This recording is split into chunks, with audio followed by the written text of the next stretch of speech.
I'd like to introduce our today's speaker. She was born in Great Britain and grew up in London during World War II. After the war, she attended the Henrietta Barnett School and later the London School of Journalism. I'm leaving out a whole bunch of highlights because I don't want to step on her thunder. She and her husband spent many years in South Africa and in the Rhodesias, where she was active in the Jewish community, as well as being a journalist and a writer of documentaries. And also she did things for television in Rhodesia. Since coming to the United States, she has continued her career as a writer, journalist, and television talk show host. She's also written some music for theater and ballet. And she's traveled extensively with her husband, who's a professor of cardiology. She's the mother of 4 children, grandmother of 8, and now has 1 great-grandson. It gives me great pleasure today to introduce Patricia Friedberg. I know I'm replacing somebody today, and I do hope I don't disappoint you in any way. The Second World War broke out in Britain on September the 3rd, 1939. It ended on May the 8th, 1945. A 6-year uninterrupted period of conflict in perhaps the most significant stage of a child's life. And I was one of those children in London. One of my best friends was Alfred the road sweeper. He helped me collect shrapnel from shot down German planes, because at those days, Can you hold the mic up here? okay, Thank you. in those days there was no fear of pedophiles. They had other problems. I played with friends of my own age in bombed out buildings and hid in bins when the Germans decided to take daytime raids to the already nightly schedule. I loved Winston Churchill, but I feared Lord Walton, because he was the food minister, and my mother insisted I eat everything on my plate, whether I liked it or not. She used to tell me that the children in Europe were starving, and unfortunately they kept starving and I grew fat, and it didn't make much difference whether I ate what was on my plate. My parents were obviously they weren't panicked, they never showed any panic. Therefore I was living what I thought was a normal life. My uncle, too old to serve, joined the special police, and he had limited use of a car. And one day he took us for a ride. He got hopelessly lost because every road sign in Britain had been removed. And you had to know where you were going. Even the railway stations didn't have any signs on them. He eventually found his way home. I think it must have been about 11 o'clock at night. And I can still hear my mother ranting at her brother, "You are never, ever going to take that child in the car again." Well, he didn't, because his car got a direct hit. And he never had a car after that. Many children were evacuated overseas, but not me. I was sent to Derbyshire to a farm, and that lasted all of 2 weeks. Mrs. Gould, the farmer's wife, was in charge of 6 London kids. And I just adored that woman.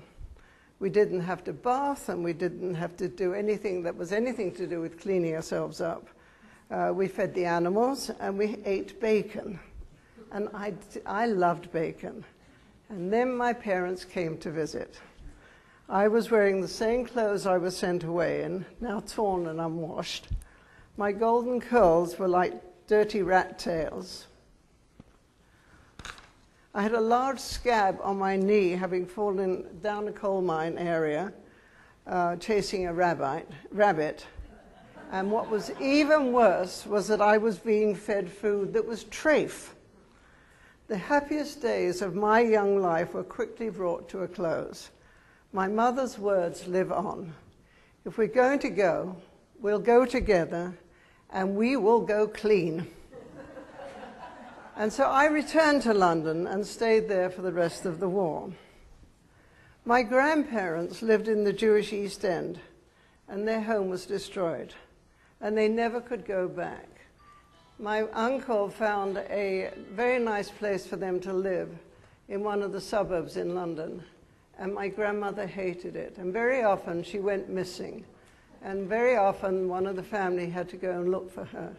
And they always found her in that bombed out building before it was taken down, which wasn't until after the war, sitting there looking out of a window, of a broken window, because she could never really relate to any other part of London, because the East End was the Jewish part of London at that time. Anyway, so I told you that I returned to London for the rest of the war. I also remain convinced that the Luftwaffe knew where the Jews lived. I know it was near the docks, but then why did they continue bombing an area that had already been destroyed? So I always feel that they knew, and they wanted, if they couldn't get rid of us in one place, they would get rid of us in another. Can you speak more clearly? A lot of you can't hear. Oh, I'm sorry. Here we go, is that better? Yeah, okay. All right. My dad, a farrier, turned down for military service, was ordered to make fur coats for the Russian soldiers. One day he took me to see a film called Fantasia, and we went up to the West End. I don't quite know where my mother was, but she wasn't around at the time. And we went into the cinema and we sat down, and Fantasia started, and I thought it was the greatest thing that I'd ever seen. And then a bomb fell. And it actually fell, it must have been an incendiary bomb, because it set the actual film on fire. And we were rushed out of the theater. And I never ever saw the end of Fantasia until just last year. A friend of mine who we had actually met in Israel many years ago found a copy of the original Fantasia and gave it to me as a gift. And now I know that the bones walked around, and now I know everything that happened in Fantasia, so I'm much happier now. After that, we were thrown out of that cinema in London. My father said, well, there had been a terrible raid that night, and he decided that we should go down and look at his factory, which was on the borders of the East End of London in the city. And so I went with him, and the facade of that building looked like it had not been touched. So we went in and we walked up the stone stairs, and there was a steel door into his factory. And he took out his keys, and he said, you know, this door feels a bit warm. But he said, oh, it doesn't matter. And he opened that door, and he was about to walk in, and there was nothing on the other side. And I pulled him back, and he just stood there. I mean, what had happened was the inside had been bombed. The steel door was still there. And if I hadn't pulled his jacket, he'd have gone in. So I guess that I probably at that moment saved his life, and we were both terribly shocked. Every night we were attacked. Air raid sirens, incendiary bombs, time bombs. My home in the suburb of London had broken windows, it had holes in the roof and cracks in the walls all over the place. And a time bomb landed right outside, and we had to leave for a week until it was detonated. Houses across the street were shattered, and there were casualties, and there was death. It was a pretty awful situation, and we were sent to my grandmother's house, which was also then in the suburbs. But there must have been 4 or 5 different families in that house at the time, because they'd all been either bombed out or had to find somewhere to stay. And we were there for that week, and my mother said, well, she'd had it again. We went in for this cleanliness thing. And she said, okay, she said, I'm taking you to have a bath. And she took me back to where I lived, which was not too far from where I was staying. And there was this great big bomb shelter, and the thing was still ticking, and there was a policeman standing outside. And my mother said, I'm just popping in to get a couple of papers. I'll be back in a few minutes. Well, in we went. I had a bath. I had my hair washed. She went through a few papers, and there was a knock on the door, and this policeman said, are you ever coming out of there? This thing is ticking. And she said, I'm ready now. And I went home clean, and so I think the thing went off a few hours after that, but we were fine. The school that I went to was closed because right opposite was an army barracks, and very close to it was the Hendon airport where the soldiers, the airmen used to fly off from. And so it was being bombed pretty badly, that area. Again, my mother thought, well, I've got to educate this kid. So the only school that was open was a convent. So she took me to the convent. I have to have a glass of water now.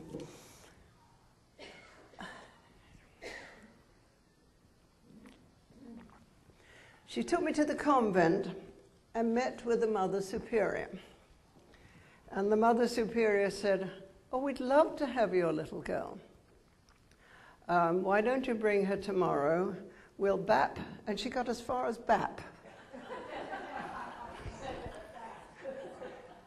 We'll BAPT, and well, we knew what that meant. They would baptize me, and then I could go to school. And my mother said after the word BAP, I was pulled out. That was it. Never got to any further than BAP in the convent. Later after that, the schools reopened because they built shelters underneath the schools. And I went back to my school and had every class for about 5 years in the underground, under the school, in the shelter. I did think it rather strange when I attended Hebrew school 3 times a week that my mother warned me, if anyone asked me if I was Jewish, I should say no. I suppose she thought there were spies on every corner. Well, when the shul was bombed, my dad had a tear in his eye.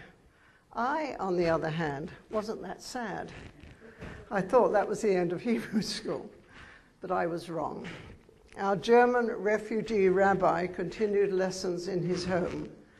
And the strange thing was that I never understood a word of his broken English and less of the Hebrew he was trying to teach us. Towards the end of the war, pilotless planes called V-1s were sent over from German bases in France. We heard them, and we knew they were silent. When they were silent, that they had run out of fuel. They crashed, and we never knew where they might land. And they were followed by V-2s, which crashed with no sound at all, so there was no warning with them. It was such a thing that we were such kids at the time that, it seemed to be quite exciting when things were falling out of the sky. But if they fell on you, it wasn't that exciting. But London was very badly bombed. And when I give talks about a book that I've written recently, and it has a lot of London in it, Americans are always surprised to realize how bad it was in London during those years. Paris wasn't bombed. Of course, all the German cities were bombed. But London was badly bombed. Coventry was badly bombed. Bristol, all the big cities in England were bombed. And I guess we had to just put up with it. There was nothing we could do. In many wars, it's the civilians who suffer, sometimes more than the actual aggressors. There was food rationing and clothing coupons. And bomb sites remained in Britain until 1952, 7 years after the war ended. Germany recovered quicker because they had the Marshall Plan. We had austerity. When I met my husband, who was South African, who came over from Johannesburg in 1952, one of the things I thought that was terrific about him was he offered me his sweet coupons, candy coupons. And I thought, if anybody could give me sweet coupons, I mean, I was, 19 at the time. I thought he must be okay. I mean, not the fact that he was a doctor, not the fact that he was South African, but the fact that he gave me his sweet coupons. I thought that was lovely. The British ability to carry on under dire circumstances was a slogan then and is now one. It's everywhere in London. You can see carry on, carry on. It means many things. It means carry on under dreadful circumstances. It means carry on if you're not doing as well as you want to be doing. It means carry on and don't give up. And I think it's a great slogan. And I think one of the reasons that we got through the war in England as well as we did was that we did carry on and that our families carried on. And I often think, as being a mother of 4 children, what would I have done under those circumstances? What would I have done to feed my children? What would I have done? Would I have sent them away? Because most of the children were sent away. They were sent to Australia, they were sent to Canada, they were sent to the United States. I believe I wasn't sent because my mother wanted to keep me clean. And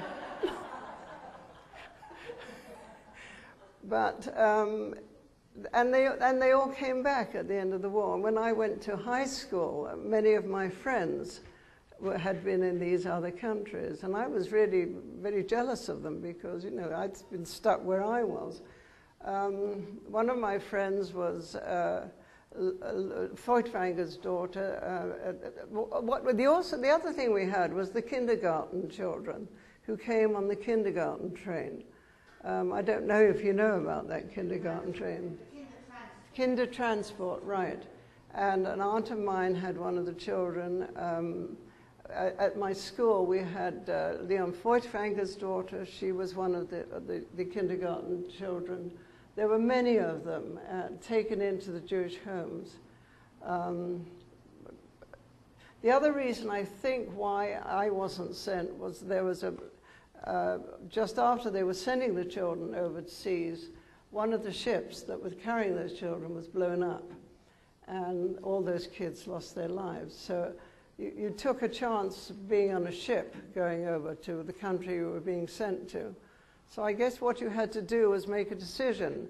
Do you stay and stay where you are and hope that you're not blown up, or do you go in a ship over to another country and maybe you could be blown up on the way? It wasn't a great decision to make, but it was made. My mother, in her old age, and she lived to nearly 100, and the other thing about her was, and I say this when I give my talks about the book that I have written, was that she had lived through so many wars. She was born at the beginning of the 19th century.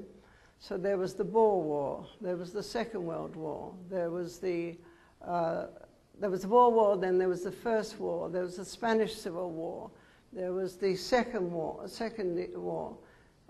War, there was the Korean War, there was the Vietnam War, and she actually lived to see the towers in New York come down, and she actually visited that area. And I think her 100 years was perhaps the most interesting 100 years that anybody could have lived. And of course, she was a pacifist because she saw what war did. I am a pacifist too, for the same reasons. Anyway, in her old age, there was a collage of photos on her wall that my friend Marianne Amato, who happens to be my agent too, made for her. And she would often sit and look at it. And she'd have 2 children, me and my sister who was born after the war, 6 grandchildren, 10 great-grandchildren. And I heard her say, if it wasn't for one foggy night when Hitler could not invade Britain, none of us would be here to tell the tale. We were Jews living in London. The Germans were no more than 25 miles away in France. Had they succeeded in invading Britain, well, we know the rest of what would have happened to us. I have visited Belsen, I've visited Dachau, I've visited Theresienstadt, and I attended the Klaus Barbie trial in Lyon as a journalist. I've been to Israel many times, and each time I go there, I go to Yad Vashem. And the new Yad Vashem is something quite outstanding. Going through that Yad Vashem and coming out to the Judean hills, I mean, it just makes your skin, crawl. It's such an amazing, wonderful place. Sad, but it's where it should be. And I think to myself, for the grace of God, I too could have been a photo in that room, devoted children slaughtered by the Nazis. And who do I thank for my survival? I thank Winston Churchill, I thank Franklin Roosevelt, and I thank my parents for keeping me safe in those most terrible times. My profession as a writer has given me the chance to keep these and other stories alive. I grew up in England and as an adult lived in many years in Southern Africa and now in the United States. I've written on many subjects, but the one I always return to is London and the Second World War. It has never left my mind, and I suppose at this age it never will. That really is the end of the talk that I wanted to give, but I have other thoughts about this. And the thoughts I have are what these wars are all about. And when I was doing the research for the book that I wrote, I found a photograph of my mother's brother Joe, who was sent in 1914 to Mesopotamia. And there he is standing under a palm tree. And then I found a photograph of my grandson Max, who was sent to Iraq close to 100 years later. Also, he was in the American Army. And I thought to myself, we don't learn any lessons in this world. We're fighting the same damn war, and it's 100 years later. There's Joe in Mesopotamia, and there's Max, 100 years, close to 100 years later, in the same place. And it makes you wonder if our politicians know anything about history, know anything about tribal wars, know anything about religious wars, because you can't fight them. I mean, I'm so sure that we will get out of America and it will go right back to where it started in the first place. So my feelings about war, having lived through it, and most of it is in retrospect, because when I was about 11 when the war ended in England. But it only ended because the bombs stopped. But it didn't end because, in many ways, because you would walk through the West End and you would see all these buildings. There was nothing, and they didn't do anything about them for many years. There was all these bomb sites. You walk to the East End of London, where Grandma lived, and there's nothing. I mean, there's nothing to remind you of what might have been there. And in fact, it's even less of nothing now, because as most areas were rebuilt eventually, it's now an India-Pakistan area. So I've always said, instead of chicken soup, you now smell curry down there. The only thing that I knew where the house was, and right opposite is a little street called Castle Street.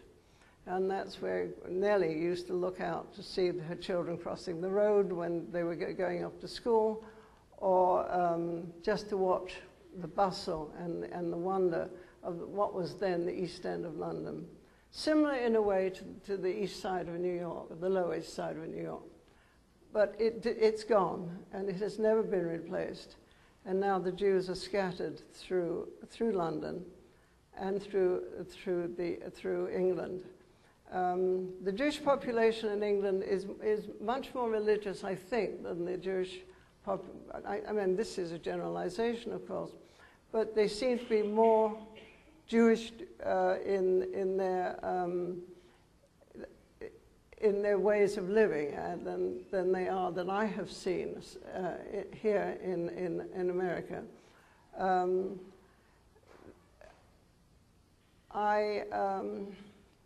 I've tried to tell the story in the book so that it, not because I felt that it wasn't for me. I wrote it because I wanted my children to know what and where and how their families behaved in that time. And I'm proud of the way they behaved. And now I look back and I think I was very fortunate, first to have stayed alive, and secondly to be able to speak about it. And I thank you for asking me, and if there are any questions, I'd be happy to answer them.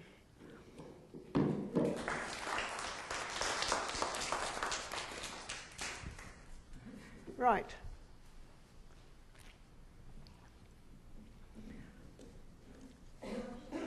Yes.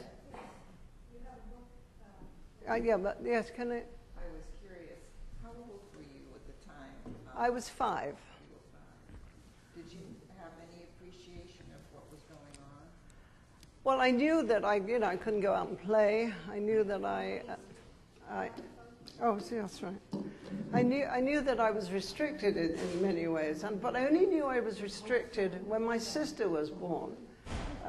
Because I came back from Rhodesia one time with 3 children and went out for the evening. And my father's hanging out the window at 11 o'clock at night waiting for me to come home. My sister, who was 9 or 10 years younger than I am, she could come home at 2 o'clock in the morning. And I thought, how weird, but I think that he felt that he went back to the time when you couldn't do things like that. So the generations were brought up very differently. My sister, as I said, is 10 years younger than myself, knows nothing of this. She had a very free life.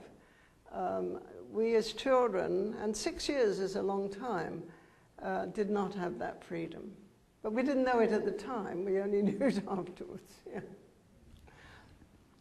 Yeah. I lived through the West End. I lived through the Blitz and everything. Yeah. So everything you're talking about Is right, yeah. with the doodlebugs and everything. Yeah. But my father stupidly took us from the suburbs of London to the centre, and we were by Marble Arch. And his greatest joy was to go out and see where they were stopping and dropping. But everything you said, with the rationing and everything, but we didn't get evacuated. We stayed put. Oh, you did you? Yeah. Yeah. And we In went, Marble Arch? Yeah, well, what happened was he then sent me to a sort of semi-boarding school at Northwood. Well, Northwood was where the RAF had their biggest station, Yeah. you know, and so that was equally stupid. But anyhow, we came back and we lived through it. But everything you said, I remember vividly, and being frightened, most frightened, that I should lose my parents with a bombing raid. Absolutely. That was what my fear was. Absolutely. Yeah. But it was... They survived. Yeah, because we were very lucky. There were lots of Americans in this Park West Marble Arch, and they had an underground shelter and their swimming pool and a restaurant underneath, and loads of Americans lived in this block. Oh. So it was really like a little city. That's interesting. It was quite interesting. It's funny you should say that, because one of the problems in the East End of London was they didn't have any shelters. Either they had to go into the underground, say, remember that? And stayed, and how they did that. I mean, I remember seeing them sleeping in the underground. Yeah, they used to take blankets. They had beds down there. And, but, you know, you did what you had to do, obviously. And, yes? What brought you to the States? We were thrown out of Rhodesia.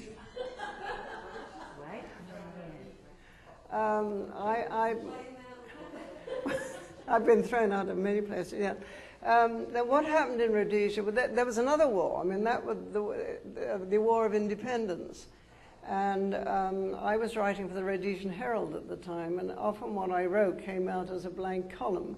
Added to that, I had 3 children at the time, and I was very active in the liberal movement there.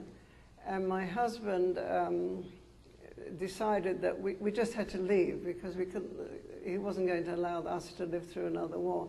I must say that I went kicking and screaming out of Rhodesia because it was the most wonderful country. I mean, that's another talk. But I've gone back many times, and it's a disaster. It's absolutely horrible. And so we came on the British. He was lucky because he was South African. We came on the British quota to America. And first we went to Baltimore, then I lived in Milwaukee for a number of years. I always say add for my sins to that one. And That's not fair. I mean, it's a lovely city, Milwaukee, but you really have to be born there to appreciate the winters, right? And then we came down to Sarasota, to Florida. But the African years, I mean, it's amazing to me that those African years, I've written much about them. There's a film being made about them. There's a book written about them. But this, I called my book 21 Aldgate. It happens to be here. You've got it in the library, I believe. With all the experiences that I've had and the people that I've met. I mean, I even interviewed Golda Meir when I had a television program in Milwaukee called People of the Book. And that was quite funny, really, because I said, what do you think about all the friends? You have to know that she came from Milwaukee. And I asked her how she felt about all the friends that she had left there. And she said, and they're all sitting there. And, well, I mean, not sitting there, they would be listening to the program. She said, well, she said, to tell you the truth, I feel very sorry for them. They should have come with me.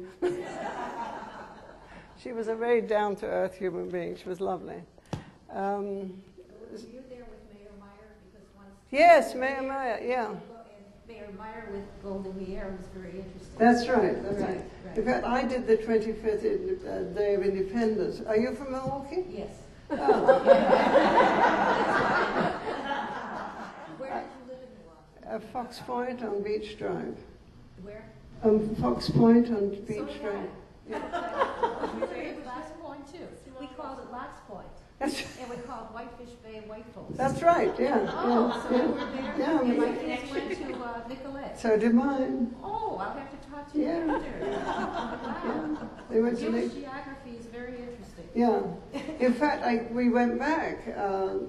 Was it this year, Marianne? Yeah. So much has happened this year. We went back this year to Milwaukee to give a talk on the book. And that's a wonderful Jewish museum they've got there. They've got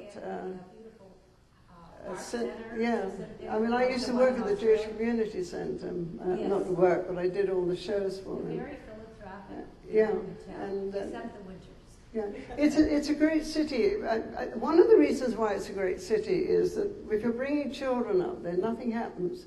If they've got to go bad, they go down to Chicago. So. That's where my daughters live. We call them the boy chicks. They're all in Chicago. That's right, yeah.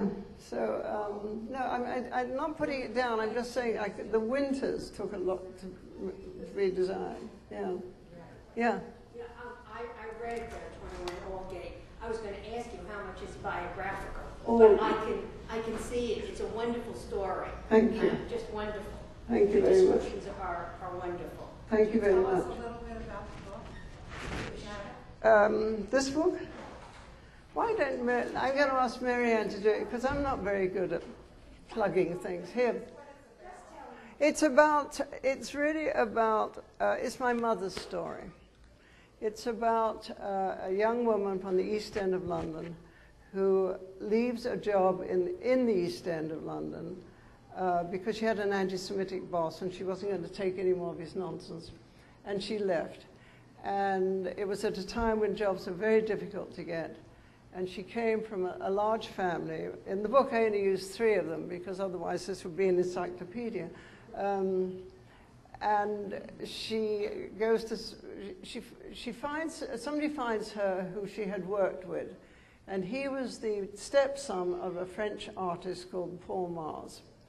And well, the story revolves around the relationship between Clara from the East End of London and Paul Mars from a very posh area of London where Jew had probably never set foot, called Chelsea. And how she could go every day from the East End of London to Chelsea, and the people she met there, and the things that happened to her there. And it's really the story of 2 classes.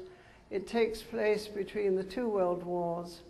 It was a time of the appeasement, and most of the aristocrats were appeasers. And she met with them too, because she was working on a book that Paul Mars had been commissioned to write about his experiences in the First World War. So actually the book takes place, is a lot about the First World War because of his book, and then it goes into the Second World War, and it includes what happened to them and their relationship.